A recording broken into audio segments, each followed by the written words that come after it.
7 clés indispensables pour trouver l'amour et le garder. Bonjour à vous, j'espère que vous allez bien. Je suis très heureuse de vous retrouver sur cette nouvelle vidéo de la chaîne S'aimer plus, dans laquelle aujourd'hui je vais vous partager 7 clés de coach pour pouvoir trouver l'amour, celui qui vous correspond, celui qui va justement vous nourrir, avec qui vous allez pouvoir partager énormément de choses et construire des projets d'avenir. Et cette clé surtout pour le garder, pour l'enrichir et le faire perdurer. Je me présente, je m'appelle Chloé Mercart, je suis coach, je suis également maître praticienne en programmation neurolinguistique et en hypnose ericksonienne. Et ma mission depuis 2019, c'est de vous accompagner à renforcer votre puissance de transformation intérieure et justement de vous apprendre à vous aimer vous-même pour pouvoir être en paix avec vous, renforcer aussi la qualité de vos relations avec les autres et à terme, d'une manière plus générale, être capable de créer la vie qui vous inspire et de vivre finalement une vie extraordinaire. Si vous n'êtes pas encore abonné à la chaîne YouTube, je vous invite à le faire maintenant en cliquant sur le bouton rouge s'abonner et en activant la cloche des notifications pour pouvoir recevoir toutes les prochaines vidéos le matin à 8h.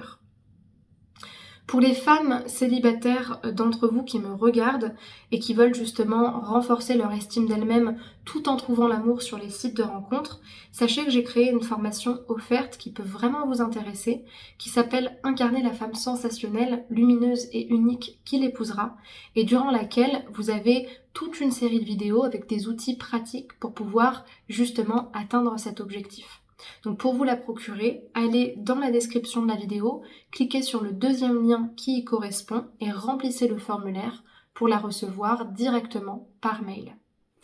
La première clé indispensable pour pouvoir trouver l'amour et le garder, surtout trouver l'amour, c'est de vraiment savoir ce que vous voulez. Et quand je dis savoir ce que vous voulez, c'est pas juste « Ah, je veux trouver l'amour et m'engager avec quelqu'un », c'est en fait avoir vraiment connaissance de vos critères et de vos anti-critères. Et quand je parle de critères, je parle pas de standards de beauté qu'on note quand on a 15 ans ou quand on souhaite se trouver le prince charmant, mais c'est plutôt vraiment faire le point avant d'être sur les sites de rencontres sur en fait qu'est-ce que je recherche. Parce que même si tout le monde cherche de manière plus globale l'amour, le partage, le bonheur, etc., on cherche pas du tout la même chose en fonction des personnes qu'on est en fait. Vous avez des valeurs particulières, vous avez une histoire de vie particulière, vous avez des projets pour le futur particuliers, vous avez une certaine façon de voir les choses et donc vous cherchez une personne qui a priori partage un certain nombre de valeurs avec vous et au contraire, vous avez aussi des antivaleurs, des choses qui ne vous ressemblent pas du tout et auxquelles vous êtes sensible. Et justement ces choses-là, si vous les voyez dans certains partenaires, ça va vous faire fuir et ce sera pas ok pour vous. En fait, la meilleure façon d'être efficace quand vous allez rencontrer des gens, ou en tout cas de savoir ce qui vous correspond et ce qui vous ne correspond pas, c'est justement de savoir précisément quels sont vos critères de sélection, à quoi vous prêtez attention, qu'est-ce qui est le plus important pour vous quand vous rencontrez quelqu'un, et à l'inverse, quelles sont les choses que vous ne pouvez pas accepter. Vous pouvez simplement faire un tableau très simple, mes critères, ce que je recherche, les choses les plus importantes pour moi chez une personne, et deuxièmement, les anti-critères, ce que je ne peux pas accepter. Ce que je vous invite à faire pour chacune des choses que vous allez noter, c'est de vraiment les préciser le plus précisément possible, avec des exemples et presque même des sortes de façons de voir ces choses-là le plus précisément possible, et surtout de pouvoir les hiérarchiser pour savoir qu'est-ce qui est le plus important pour vous. Le but, c'est pas de trouver la personne parfaite, mais c'est de trouver la personne qui est la plus idéale pour vous et qui vous correspond le plus. Et du coup, dans la même lignée, c'est important de savoir l'exprimer, de savoir le demander, et au contraire, de savoir aussi renoncer aux personnes qui ne vous correspondent pas et qui ont beaucoup trop d'anti-critères pour vous et qui malheureusement partagent très très peu de critères en commun avec vous. Deuxièmement, une clé indispensable pour trouver l'amour, non seulement savoir ce que vous valez, c'est-à-dire connaître votre valeur personnelle, la reconnaître, la valoriser justement, parce que si vous ne voyez pas votre valeur, comment les autres peuvent le percevoir, si ce n'est en créant un lien de déséquilibre dès le début où la personne vous valorise énormément, mais du coup elle a aussi un pouvoir sur vous, et forcément vous êtes en position basse, Donc déjà connaître votre valeur et puis surtout, avoir des croyances positives par rapport à vous-même, par rapport à justement la personne que vous êtes, ce que vous pouvez apporter à quelqu'un. C'est fini cette histoire de la pauvre petite princesse qui a besoin d'être protégée par le prince charmant. En fait, ça dans la vie, ça donne juste des relations toxiques avec des personnes qui soit profitent de vous ou soit simplement font leur chemin parce que personne ne veut de quelqu'un qui a tout le temps besoin d'être pris en charge tellement cette personne n'est pas responsable à son âge d'elle-même et de son propre bonheur. Donc justement, au lieu d'attendre de l'amour qui vous sauve, soyez déjà vous-même heureuse et capable de reconnaître quelle est votre valeur, qu'est-ce que vous pouvez apporter à quelqu'un, tout en ayant des bonnes pensées par rapport à vous-même. Troisièmement, ça, malheureusement, c'est pas ancré dans la tête de tout le monde, c'est que pour trouver l'amour, et là je m'adresse plus particulièrement aux femmes, il va falloir à un moment donné sortir de votre zone de confort et mettre des actions claires en œuvre pour rencontrer des nouvelles personnes. Pourquoi je dis ça? Parce qu'il y a certaines femmes, quand je les accompagne, elles veulent pas être sur les sites de rencontres, elles veulent pas sortir de chez elles veulent pas faire de nouvelles rencontres, elles veulent pas s'investir pour retrouver quelqu'un, mais par contre elles veulent trouver quelqu'un. Donc à un moment donné, si vous voulez rencontrer quelqu'un,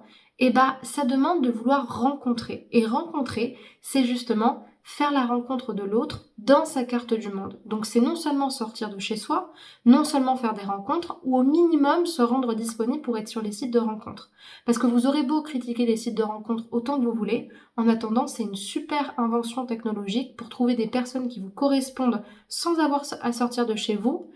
En plus de ça, de les sélectionner hyper facilement sur leurs critères, leurs photos, ce qui vous plaît chez eux, et donc de gagner un temps monstrueux dans le hasard des rencontres. Donc après, vous faites comme vous voulez, mais pour rencontrer quelqu'un, à un moment donné, il faut mettre des choses en place, il faut donner du temps, il faut investir du temps. Et pour moi, c'est quand même une bonne preuve de votre motivation et de votre capacité de réellement rencontrer quelqu'un aujourd'hui. Quatrième clé pour pouvoir trouver une personne qui vous correspond, ça, franchement, on le dit beaucoup, mais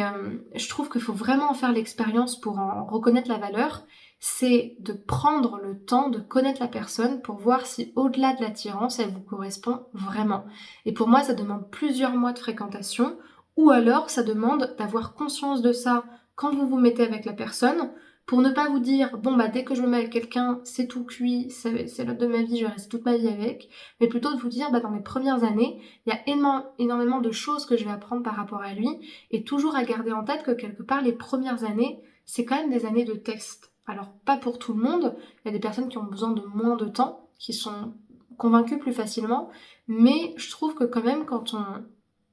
on s'engage avec quelqu'un au début, on va être beaucoup plus réceptif à l'attirance, donc à la complicité du départ, à la séduction, c'est très très bien, parce que c'est facile, mais après il faut aussi avoir conscience de ce qui vous lie avec cette personne. Parce que quand l'attirance elle sera passée et quand la complicité elle sera plus compliquée à recréer, forcément parce que vous allez vivre sur le dos de l'un et de l'autre pendant des mois, des années, et donc forcément à un moment donné, des fois il y aura des prises de tête, des challenges, là il faudra qu'il y ait des vraies valeurs en commun et des vrais projets en commun, et ça se sait et ça s'expérimente avec le temps. Le cinquième conseil qui me semble très très très très important pour garder l'amour et surtout pour le faire perdurer, c'est de vous retrouver sur un projet de couple commun.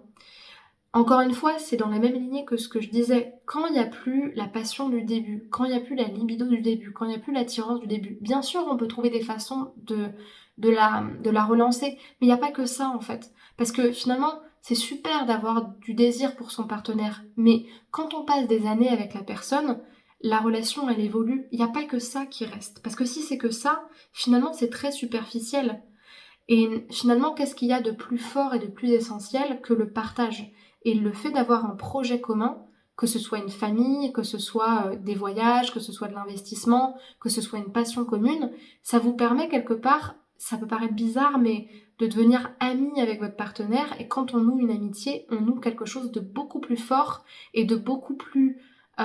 intemporel qu'une relation basée sur l'attirance d'hormones d'un sexe envers l'autre qui finalement est très très court dans le temps en termes d'années. Donc pour moi, avoir un projet de couple commun, c'est super important pour vous projeter dans l'avenir, être sûr que vous voulez la même chose, savoir comment vous construisez la relation et surtout qu'est-ce que vous pouvez partager ensemble et comment ça va entretenir votre couple. La 6e chose très simple pour pouvoir, je trouve, nourrir votre relation et l'entretenir surtout, c'est de faire un bilan de votre relation au moins une fois par an, et de redéfinir vos objectifs communs. Ça vous permet de ne pas vous perdre dans la routine, mais surtout de pouvoir, finalement remettre un petit peu de «sérieux» entre guillemets dans la relation et faire un bilan de qu'est-ce qu'on veut, comment, est-ce qu'on devient, qu'est-ce qu'on a appris cette année et comment on a envie de devenir pour l'année prochaine. Et enfin, la 7e chose pour pouvoir justement garder la relation, eh bien c'est de prendre du temps pour pouvoir l'enrichir, enrichir l'intimité, enrichir la communication, enrichir, la passion aussi, l'intimité sexuelle et tout simplement, plus généralement, la qualité de la relation. Ça, je pense que c'est vraiment une clé à part entière à traiter dans une autre vidéo, mais c'est tout aussi important que de sélectionner la bonne personne. Si cette vidéo vous a plu, je vous invite à me laisser un pouce vers le haut et à m'écrire un commentaire si vous avez des questions. Et pour les personnes qui souhaitent être accompagnées et coachées dans cette thématique-là pour retrouver plus de confiance en elles ou en leur couple, eh bien je vous invite à réserver un appel de 15 minutes qui est offert avec moi, dans lequel on va parler de la situation qui vous pose problème aujourd'hui et également définir votre objectif d'accompagnement. Si à la fin de cet appel, je vois que je peux vous accompagner et que je suis la personne compétente pour le faire, à ce moment-là, je vous proposerai une première séance d'1 heure dans laquelle on va justement travailler sur cet objectif-là.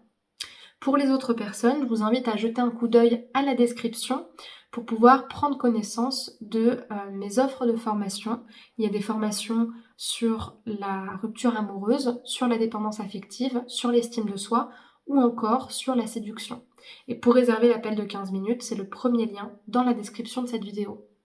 Pour terminer, je vous invite à me rejoindre sur les réseaux sociaux, Instagram, Facebook, TikTok ou encore Spotify. Vous avez les liens pour me rejoindre en description de la vidéo, ce qui vous permettra de m'écrire en privé si vous avez des questions et de suivre mon contenu quotidiennement.